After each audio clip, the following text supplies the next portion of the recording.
Hello class, my name is Densley Harris and this is my Population Health Project, Part 1.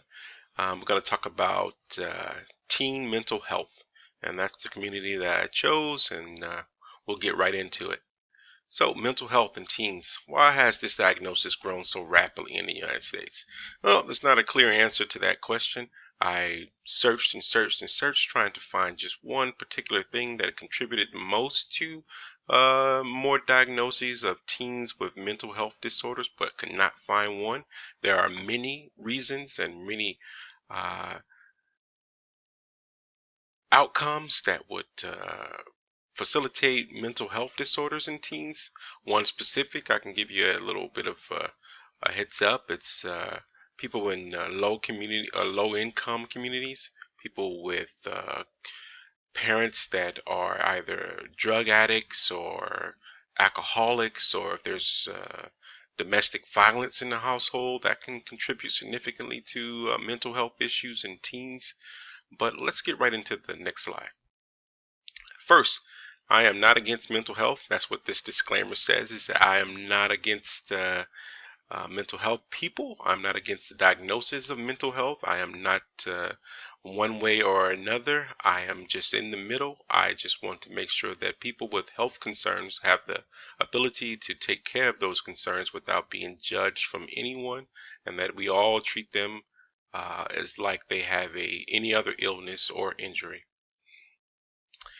Now that we got that out of the way, let's talk about some of the facts from the CDC. The CDC says that about 6.1 million children have received an ADHD diagnosis, and that's between the ages of 3 and 17.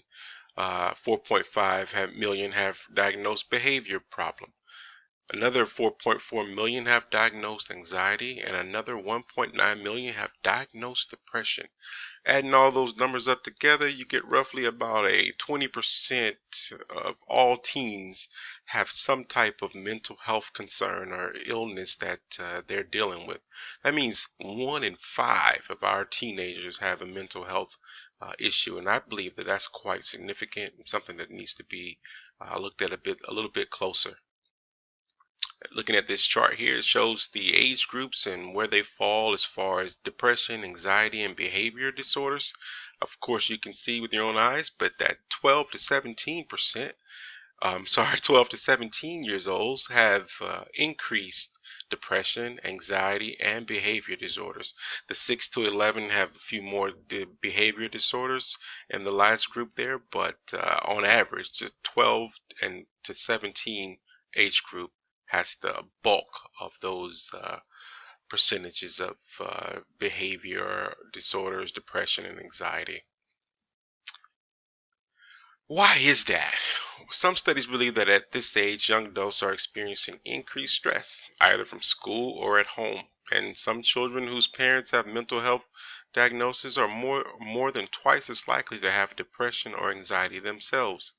Er, So, a question that I present are early warning signs being ignored by parents, teachers, and caregivers. I would say maybe they're just not educated. I don't think anyone goes out of their way to ignore warning signs or red flags when it comes to the mental health of our youth and teenagers and children.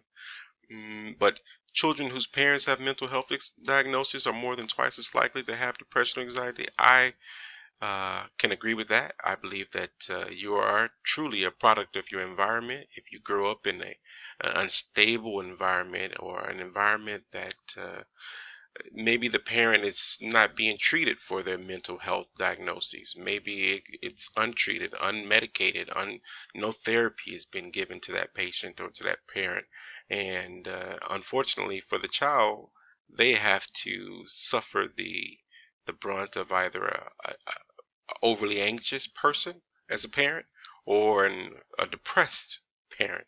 And neither one of those are good for the mental health of a child. So moving on.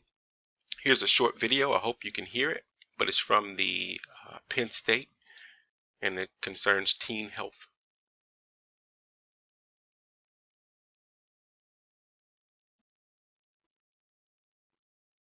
Mental illness can affect anyone. Mental health affects how we feel, think, and act. It's important at every stage of life so that we can cope with stressful situations, work productively, and make meaningful contributions to our community. However, the statistics are staggering. Over 45% of teens suffer from a mental disorder, and 1 in 5 teens suffer from a severe mental illness. That's 20% of our teen population. Mental illnesses are brain function disorders. They have many causes and result from complex interactions between a person's genes and their environment. A person struggling with mental health should not be viewed any different than if someone were experiencing a physical illness. Mental illness is not a choice or a failure. It does not discriminate. It can affect anyone, regardless of age, gender, social status, ethnicity, or any other aspect of cultural identity. In fact, mental illnesses occur at similar rates around the world, in every culture and in all socioeconomic groups. The concern with mental health isn't just about the statistics. It's about well-being. It can affect families, friends, and our communities. But you can help make a difference by learning to recognize the signs of mental illness. A mental illness makes the things you do in life hard, like work, school, and socializing. It's also not always clear when a problem with mood or thinking has become serious enough to be a concern. Sometimes a depressed mood is normal, such as when a person experiences the loss of a loved one. But if that depressed mood continues to cause distress or gets in the way of normal daily functioning, the person may benefit from professional care. If you think you or someone you know might be struggling with their mental health, it is best to consult a professional. Early identification and effective treatment is key to treating a disorder and preventing future disability. A healthcare professional will connect symptoms and experiences to help formulate a diagnosis. Suicide is the second leading cause of death for young people between 10 to 24. If you're thinking about suicide, are worried about a friend or loved one, or would like emotional support, call 1-800-273-8255.